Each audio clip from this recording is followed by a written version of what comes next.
Salut les amis, j'espère que vous allez bien. Merci déjà pour tous ceux qui nous suivent. Je peux franchement une fois actualité. Aujourd'hui, je tape note une fois de plus du côté du Mali. Première ligne. Une transition qui s'annonce longue et progressive. La France n'a pas vocation à rester au Mali. La formule est répétée à l'envi par les autorités françaises. 20 jours après le début de l'opération Serval, lancée le 11 janvier, le territoire a presque entièrement été reconquéri par les forces franco-maliennes. Ça sera bientôt à la MISMA. La mission internationale africaine se prend le relais des Français car Paris ne veut pas reproduire les erreurs des Afghans. En 2001, au nom de la lutte contre les talibans, les États-Unis et les Alliés avaient pilonné l'Afghanistan et méprisé une population locale qui s'est ensuite retournée contre ses libérateurs. Restés sur place comme l'explique le colonel. Pour autant, au Mali, la défense française refuse d'évoquer une date pour son retrait. Des terrains, la France craint-elle que ses successeurs africains ne soient ni prêts ni garants d'une future victoire. Le Mali sans défense, l'armée malienne ne fait pas le poids. Si elle a été associée à l'opération Serval, les forces maliennes ne sont pas en mesure de finir la mission seules. Mal équipés, mal préparés, les soldats maliens se relèvent à une peine de push militaire. Survenu en mars 2012 et qui avait offert la moitié du nord du pays islamique.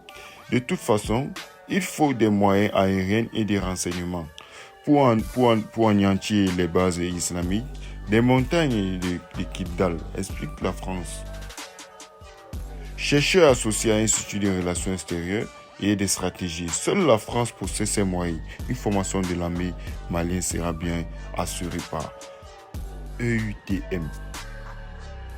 Le programme de formation militaire de l'Union européenne qui doit voir le jour le début février, mais elle prendra du temps.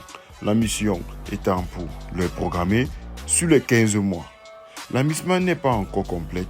La mission internationale composée exclusivement de soldats africains a débuté, mais les 8000 soldats prévus arrivent au compte-gouttes. Et la question de leurs compétences se pose face aux opérations de ce combat anti-guérilla, qui s'en ont les principes obstacles à déploiement rapide pourraient être financés. La conférence des donateurs pour le Mali, organisé le 29 janvier à Addis Abeba, qui est en Éthiopie, n'a permis de récolter que la moitié des 9 000 millions de dollars nécessaires au déploiement de la MISMA et à la mise au niveau de l'armée malienne. Le président ivoirien Alassane Ouattara assure que l'Union africaine et la communauté économique des États d'Afrique de l'Ouest obtiendront ce montant, mais d'ici la fin d'année. Il faut éviter les scénarios tchadiens. En 1968, une crise similaire à ce qui vit aujourd'hui le Mali avait éclaté au Tchad. Une force africaine, un gage de réussite. Des risques et des actions, ils ne font pas dans la dentelle. Expliquait Pierre Diacmo. En évoquant certaines unités africaines appelées à prendre des relais des troupes françaises. Les redoutes soldats tchadiens ne sont pas des sucres, renchérit Michel Goya. Sustal, l'objectif s'assure de soutien des civils pourrait être mis en mal alors que des exactions militaires maliennes contre des Touaregs sont déjà signalées.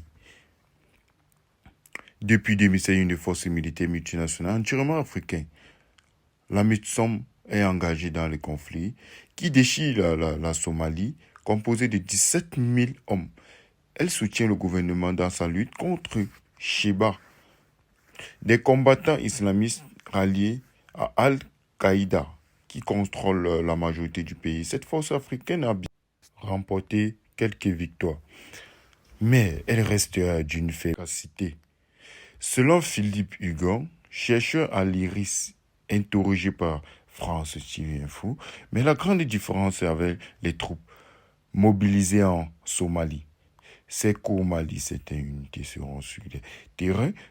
C'est pour ça qu'il faut absolument s'assurer le soutien des combattants Touaregs. Comprendre dans les difficultés pour l'autorité française d'établir un calendrier détaillé de la transition militaire. Annonce ici la question de la durabilité de la popularité politique de l'opération Serval a son importance.